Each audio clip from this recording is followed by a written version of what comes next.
Students, कैसे हैं आप लोग। आज हम चैप्टर 17 का पार्ट 2 ले रहे हैं, that is the respiratory volumes and capacities.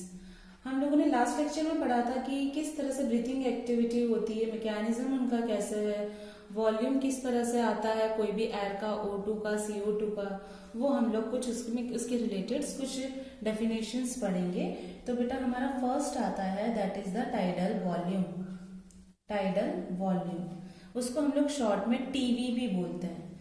तो बेटा हम लोग जितनी एयर लेते हैं that is the volume of air, हम लोगों ने जितनी इंस्पायर की, ठीक है, इनहेलेशन किया, और कितना हमने एक्सेल्ड आउट किया, बाहर निकाला, एक्सपायर्ड किया। एक नॉर्मल रेस्पिरेशन हम लोगों ने कितना पढ़ा है, 12 to 16 टाइम्स पर मिनट होता है एक नॉर्मल रेस्पिरेशन। तो अप्रोक्स हम लोग वहां पे 500 ml, एक हेल्दी मैन इतना इंस्पायर करता है approx, that is the healthy man can inspire and expire कितना होता है, that is the 6000 to 8000 ml of air पर minute, that is the tidal volume. ठीक है बेटा। सेकेंड आता है that is inspiratory reserve volume, okay, that is IRV। किस तरह से एक्स्ट्रा, हम ऐसा कोई जरूरी नहीं है कि ऑक्सीजन ले रहे हैं तो सिर्फ ऑक्सीजन ही गैस आ रहा है, एक्स्ट्रा एयर भी आ रहा है, तो हम लोग बोलेंगे that is the additional volume of air. कोई भी एक्स्ट्रा एयर किस तरह से आ रहा है, कोई भी पर्सन इंस्पायर कर रहा है, किससे, बाय फोर्सिबली, मतलब कि जबरदस्ती वो इंस्पायर कर रहा है, उसके साथ कोई और एयर आ रहा है, तो एवरेज उसके साथ जो एक्स्ट्रा एयर आती है तो 2500 ml to 3000 ml, इतना ये IRV कैपेसिटी होता है। ठीक है बेटा। वैसे ही थर्ड है, उसका अपोजिट आता है that is expiratory reserve volume, ERV, additional volume. ठीक है, जो मतलब जैसे कि हम लोगों ने इंस्पिरेटरी में क्या पढ़ा था कि भाई किस तरह से एक्स्ट्रा आ रहा है, ठीक है, एयर अंदर आ रहा है, तो वैसे ये बाहर जाने के लिए बोल रहा है, तो हम ऐसा बोलेंगे that is additional volume of air, कितना एक्सपायर हुआ बाहर की तरफ, कितना फोर्सिबली एक्सपीरेशन में गया, दैट इज 1000 to 1100 ml, इतना एक्सपायर्ड हो जाता है, बाहर की तरफ निकलता है। ठीक है। अब आता है दैट इज नेक्स्ट है that is residual volume. Residual का मीनिंग होता है कितना अंदर बचा हुआ है, ओके, तो उसको हम लोग बोलते हैं RV। रेसिडुअल मीन्स रेसिड्यू बोलते बचा हुआ, रिमेनिंग। ठीक है, तो कितना एयर अंदर, ऐसा नहीं है कि मैंने 10 मॉलिक्यूल्स ऑफ O2 लिया तो 10 मॉलिक्यूल्स ऑफ CO2 ही निकलेगा, कुछ वॉल्यूम ऑफ एयर लंग्स में रह जाते हैं, तो volume of air remaining in the lungs, जो लंग्स में रह जाते हैं, कब, एक फोर्सिबली एक्सपीरेशन के बाद भी, तो कितना रह जाता है, 1100 ml से लेके 1200 ml तक रह जाता है। ठीक है। अब इसी का अपोजिट आता है दैट इज इंस्पिरेटरी कैपेसिटी, ठीक है, दैट इज IC। तो यहाँ पे हम लोग ये पढ़ते हैं कि इंस्पिरेटरी कैपेसिटी में कि जो टोटल वॉल्यूम ऑफ एयर है, पर्सन जो इंस्पायर यानी ले रहा है, एक नॉर्मल एक्सपीरेशन, सपोज सांस छोड़ दी है, रिलीज कर दिया है, पर एक टोटल वो इंस्पिरेशन एक साथ जो ले रहा है उसको हम लोग बोलते हैं कितनी उसकी लंग्स की कैपेसिटी है। तो मैं ऐसा बोल सकती हूँ कि tidal volume plus inspiratory reserve volume को मिला के इंस्पिरेटरी कैपेसिटी हमारा बनता है। ठीक है, तो वैसे ही एक्सपीरेटरी कैपेसिटी उसका अपोजिट हो गया, तो वो हम लोग बोलेंगे कि टाइडल वॉल्यूम और एक्सपीरेटरी रिजर्व वॉल्यूम को प्लस करके हमारा एक्सपीरेटरी कैपेसिटी बन जाता है। ठीक है, तो वैसे ही नेक्स्ट और डेफिनेशन है that is functional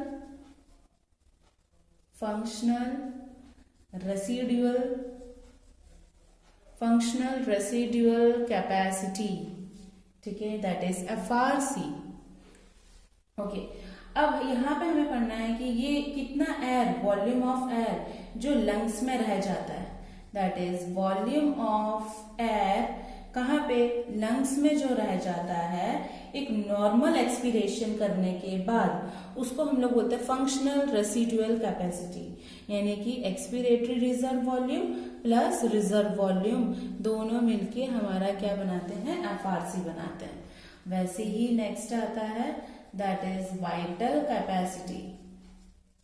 vital capacity, maximum हम लोग कितना एयर एक साथ ब्रीथ कर सकते हैं फोर्सफुली, ठीक है, जिसके अंदर ERV plus tidal volume plus inspiratory reserve volume, ये सबका मैक्सिमम लेवल हो जाता है। तो वाइटल का मीनिंग होता है ह्यूज, सबसे बड़ा, तो वो कितना ले सकते हैं, वो इन सबका क्या है, कॉम्बिनेशन है।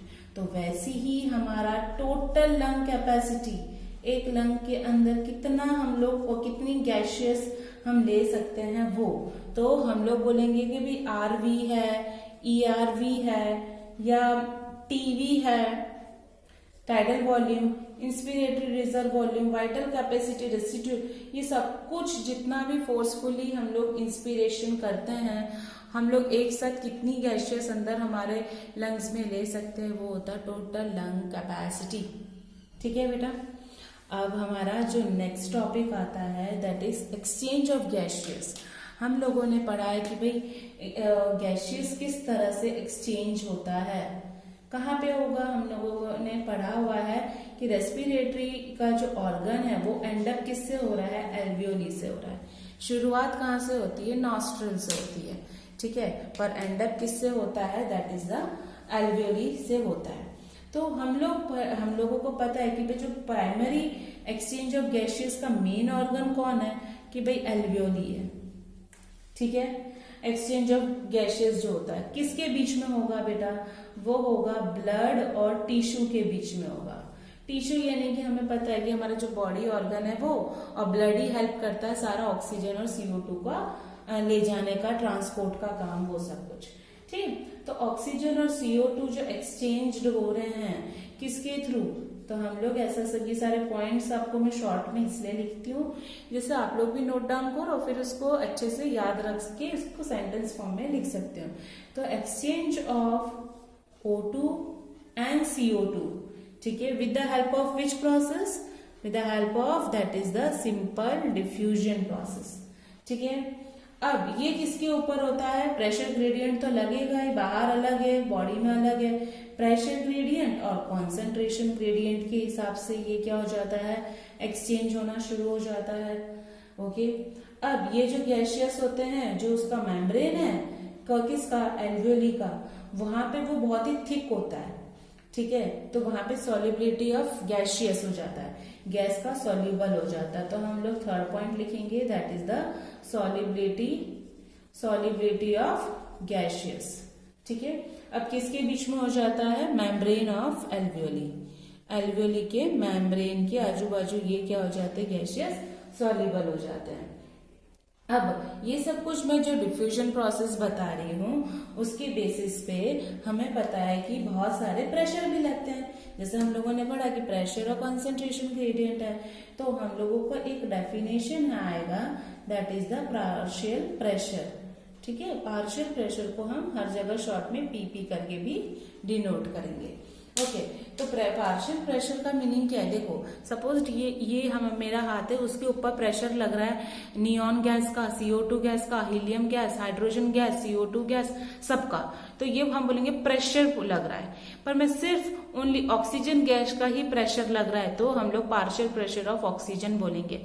ओनली एक ही नियॉन गैस, तो partial pressure of neon gas, ऐसे, ठीक है।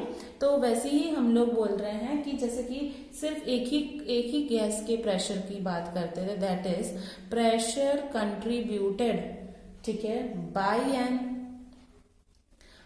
एन इंडिविजुअल गैस, कोई एक ही गैस से in a mixture of gaseous is called a partial pressure. कोई भी एक गैस का प्रेशर लगना कोई भी मिक्सचर ऑफ गैसेस में, that is known as the partial pressure and it is represented as PO2, that is the partial pressure of oxygen, PCO2 partial pressure of CO2। ठीक है, तो वैसे हम लोग ये बोलते हैं। तो यहाँ पे पार्शियल प्रेशर किसके बीच में, दो गैसेस के बीच में लग रहा है, PCO2 एंड PO2।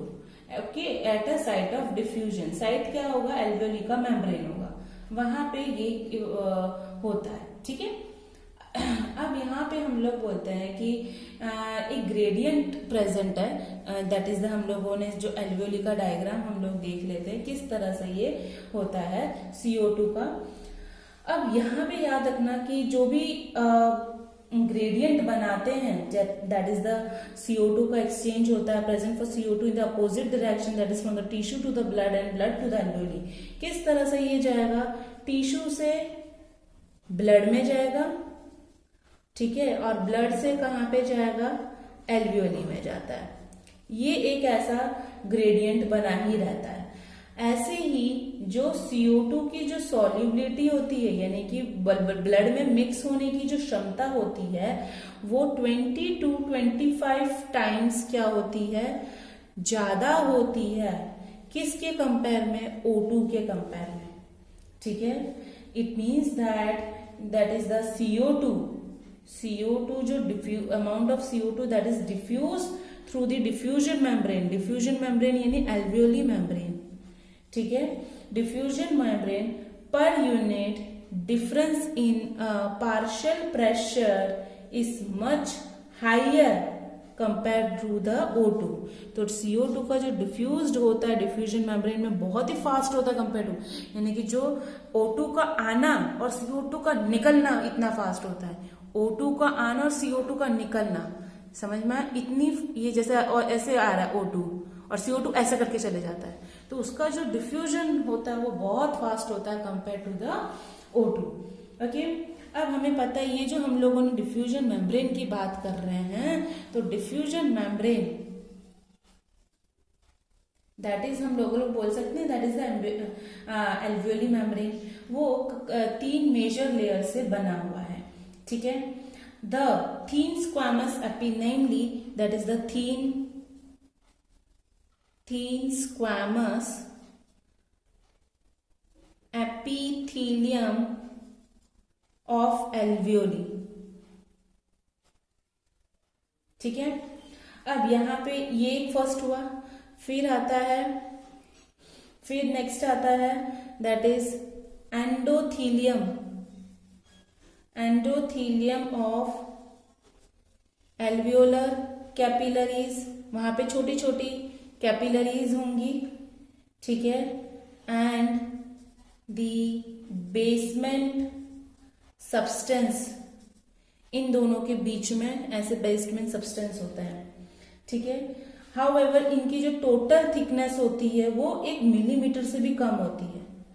ठीक है, देयरफॉर यहाँ पे ऑल फैक्टर्स जो हमारे बॉडी को फेवरेबल होता है diffusion of O2 from alveoli to tissue, तो हमें याद रखना है किस तरह से, ये 3 तो होता है ये डिफ्यूजन मेम्ब्रेन में, तो यहाँ पे आपको याद रखना है कि हमेशा O2 का जो डिफ्यूजन होता है वो एल्वेओली टू टिश्यूज होता है। ठीक है बेटा, और जो CO2 का होता है फ्रॉम टिश्यू टू एल्वेओली होता है। ठीक है, इस तरह से ये डिफ्यूजन इन लोगों के बीच में प्रेजेंट होता है। तो ये हमारा एक्सचेंज ऑफ गैसेस था और कुछ डेफिनेशंस थी। तो आप लोगों का ये लेक्चर्स मैं यहाँ पे स्टॉप करती हूँ, क्वेश्चंस लिख लीजिए। तो बेटा ये क्वेश्चंस है, आप लोग क्वेश्चंस लिखिएगा, लर्न करिएगा। ओके, मैं टेस्ट लूंगी, तो मेरी लिंक को शेयर करना ना भूलिए और लाइक बटन को क्लिक करना नहीं। Thank you so much students.